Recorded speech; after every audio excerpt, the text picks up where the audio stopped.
Sorry आपका thank you so much deputy chairman sir कि आपने मुझे इस इम्पोर्टेंट मुद्दे पे बोलने का मौका दिया।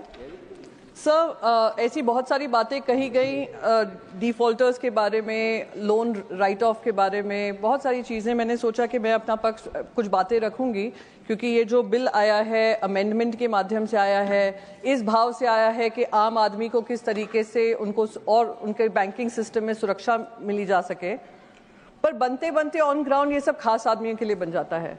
ये सारी जो चैलेंजेस हैं आई एम श्योर वित्त मंत्री जी खुद जानती हैं, उस पर मैं बोलना नहीं चाहूंगी, बस मैं आपको इसका पूरा सार बताना चाहती हूं जो आज हमारे बैंकिंग सिस्टम में हो रहा है। सर एक तरफ है हमारे विलफुल डिफॉल्टर्स, वो विलफुल डिफॉल्टर्स हैं, यानी पैसा है पे कर सकते हैं, पर वो क्या करते हैं पहली टिकट लेकर विदेशों में चले जाते हैं, वहां से अच्छे अच्छे अपनी फोटोज भेजते हैं।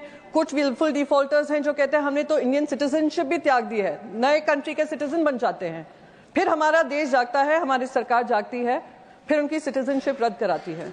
दूसरी तरफ आम आदमी है, अगर वो एक लोन रीपेमेंट में थोड़ी देर कर दे तो कलेक्शन एजेंट्स उसके घर पहुंच जाते हैं, उनको डराते हैं, धमकाते हैं, तोड़फोड़ करते हैं और उनको प्रेशर डालते हैं कि वो पेमेंट करें।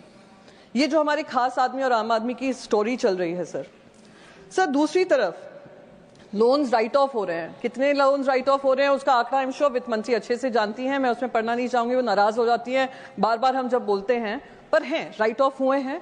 उन राइट ऑफ लोन्स का तरफ जो लेते हैं ये लोन्स और राइट ऑफ होते हैं उनके, वो एक अच्छी जिंदगी जी रहे हैं, सुकून की जिंदगी जी रहे हैं। ठीक है, उन पे जो केसेस हैं वो चल रहे हैं, पर उनका कुछ उनसे खींचा नहीं जाता है।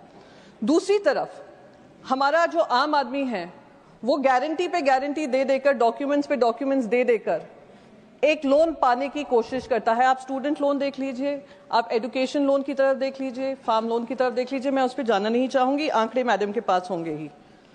सर कोऑपरेटिव बैंक्स जो हैं, महाराष्ट्र से मैं आती हूँ, महाराष्ट्र में भी हमने देखा है किस तरीके से जो रीजनल सैट्रैप्स होते हैं वो जनता का पैसा लेकर उसको किस तरीके से मिसयूज करते हैं, उसका इतिहास में जाने की जरूरत नहीं है। जो गंदगी है और जो सफाई होनी चाहिए, उसी तरफ वो किसान है जो उम्मीद करता है कि कुछ रिलीफ हमें मिलेगी, हमें कोई लोन मिलेगा, इंस्टीट्यूशनलाइज लोन बनाने का एक माध्यम बनेगा, उनसे उसको वंचित रखा जाता है। महाराष्ट्र में करीब पिछले साल 2000 से ज्यादा किसानों ने आत्महत्या की है। सर जो अभी कुछ ही दिन पहले बजट जब पेश किया गया था, प्रधानमंत्री जी खुद क्रिएटर्स इकोनॉमी की बात करते हैं, कंटेंट इकोनॉमी की बात करते हैं, कॉन्सर्ट इकोनॉमी की बात करते हैं, और एक बहुत बड़ा एक कार्यक्रम होने जा रहा है इंफॉर्मेशन ब्रॉडकास्टिंग मिनिस्ट्री की तरफ से, वेव्स मुंबई में ही होगा। तो एक तरफ हम इस इकोनॉमी की बात कर रहे हैं, हम फंड्स एलोकेट करते हैं, और दूसरी तरफ अगर कोई स्टैंड अप कॉमेडियन कोई जोक कर दे जो हमारे पावरफुल लोगों को पसंद नहीं है, उनका विषय पर, हाँ सर ठीक है मैं खत्म कर रही हूँ, उनका विषय पे ये फंड एलोकेट हुआ ना, पर वहीं इकोनॉमिक एक्टिविटी को तोड़ फोड़ कर उस पर बुलडोजर चला दिया जाता है। तो यही आज आम आदमी और खास आदमी का जो अमेंडमेंट्स हो, बैंकिंग लॉज हो, बैंक्स हो, उसका अंतर मैंने इसी साल में 3 मिनट में बताने की कोशिश की है। उम्मीद करती हूँ वित्त मंत्री इस पर जवाब। Thank you. Shri Mahendra Bhatt 15 minute. माननीय उपसभापति महोदय, मैं आपका आभारी